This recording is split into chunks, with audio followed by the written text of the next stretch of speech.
हमारे पास question number 2 अब शुरू करते हैं। यहाँ ग्राफ ऑफ पैरामेट्रिक इक्वेशंस हैं। Graph the curves that has parametric equations given below. तो पहला बड़ा ही आसान है, क्वेश्चन नंबर 2 का फर्स्ट पार्ट देखते हैं। तो ये लिखा हुआ है x is equal to t, y is equal to t square, और t पे कंडीशन है that it has least value -3 and greatest value 3। ये इंटरवल गिवन है और इस इंटरवल में हम टेबल में t भी शामिल कर सकते हैं, कॉरस्पॉन्डिंग x आ जाएगा और y आ जाएगा। और वैसे आप देखें, अगर आप इसको एलिमिनेट करें ना तो t की वैल्यू x है, यहाँ x पुट करेंगे तो क्या बनेगा, y is equal to x square बन जाएगा। तो ये पैराबोला बनता है स्टूडेंट्स, पैराबोला की पैरामेट्रिक इक्वेशंस हैं। तो देखते हैं, यहाँ x भी हमारे पास आ जाएगा, y भी आ जाएगा, और फिर हम पॉइंट्स भी लोकेट कर सकते हैं। ठीक है, तो यहाँ -3 से लेफ़्ट और राइट पे देखेंगे। -3 लीस्ट वैल्यू है, -2 -1 0 1 2 3।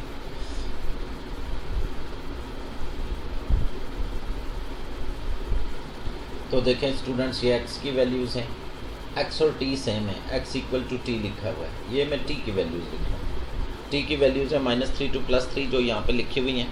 तो यहाँ पे लिख रहा है वो लिख रहा है कि x सेम एज t, और y लिख रहा है कि t को स्क्वायर करेंगे तो y मिलेगा। Right, this is written. तो अब आप देखें, मैं x और t सेम है, तो यहाँ -3 -2 -1 0 1 2 3 यही वैल्यूज़ x की आएंगी जो वैल्यूज़ ऑफ t हैं, क्योंकि दोनों सेम है। और t को स्क्वायर करेंगे तो ये 9 बनेगा, ये 4 है, ये 1 है, ये 0 1 4 9, ये इस तरह बन सकता। अब अगर x और y के कोरिस्पॉन्डिंग आप पॉइंट्स लोकेट करने की, पॉइंट्स बनाने की कोशिश करें तो वो ये -3 9 बन रहा है, -3 9, ये -2 4 बन रहा है, ये -1 1 बन रहा है, ये 0 0 बन रहा है, ये 1 1 बन रहा है, ये 2 4 बन रहा है, ये 3 9 बन रहा है। तो इस तरह है ये। तो स्टूडेंट्स इन पॉइंट्स को लोकेट करते हैं और ग्राफ प्लॉट करने की कोशिश करते हैं। देखिए हमारे पास x की वैल्यू -3 से +3 है। अब ग्राफ पे जो है ना वो x और y ही होंगे, ग्राफ पे t नज़र नहीं आएगा। ठीक है, -3 to +3 0 1 2 3। Similarly we have -1 -2 -3 and y की वैल्यू देखें 9 तक है, 0 मिनिमम है और मैक्सिमम 9 है। तो y की वैल्यू काफ़ी हाइट तक यहाँ में नज़र आएगी, 1 2 3 4 5 6 7 8 9। तो यहाँ पे शायद हमने डिस्टेंस जो है वो इतना नहीं रखा है जितना x एक्सेस पे रख रहे हैं। तो डिस्टेंस आपने between the values, consecutive values same रखना है। जितना आप x एक्सेस पे यूनिट डिस्टेंस कह रहे हैं वही y एक्सेस पे होना चाहिए।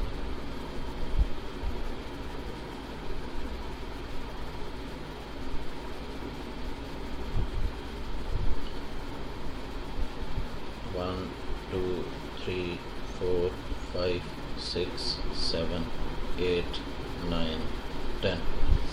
तो स्टूडेंट्स देखिएगा, यहाँ हमने क्या करना है, ये पॉइंट्स लोकेट करने हैं। एक पॉइंट तो 0 0 है, एक ये वाला पॉइंट है, और मैं एंड पॉइंट्स लोकेट कर रहा हूँ क्योंकि पैराबोला की शेप मुझे पता है। -3 के कोरिस्पॉन्डिंग 9 है, -3 के कोरिस्पॉन्डिंग ये हाईएस्ट पॉइंट है 9, -3 के कोरिस्पॉन्डिंग ये है 9। ये देख लें that this is the point -3 9। एक 0 0 है, this the point which is 0 0, और 3 9 is the other point, x3 y 9। Here it is 3 9। अब इन 3 पॉइंट्स को कम से कम मैं ज्वाइन करूंगा स्टूडेंट्स, तो मुझे पैराबोलिक शेप मिल जाएगी।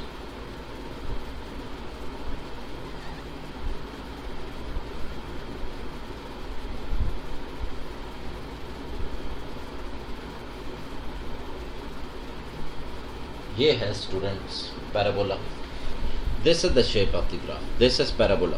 वैसे भी आप देखें y is equal to x square वाली फॉर्म बन रही है।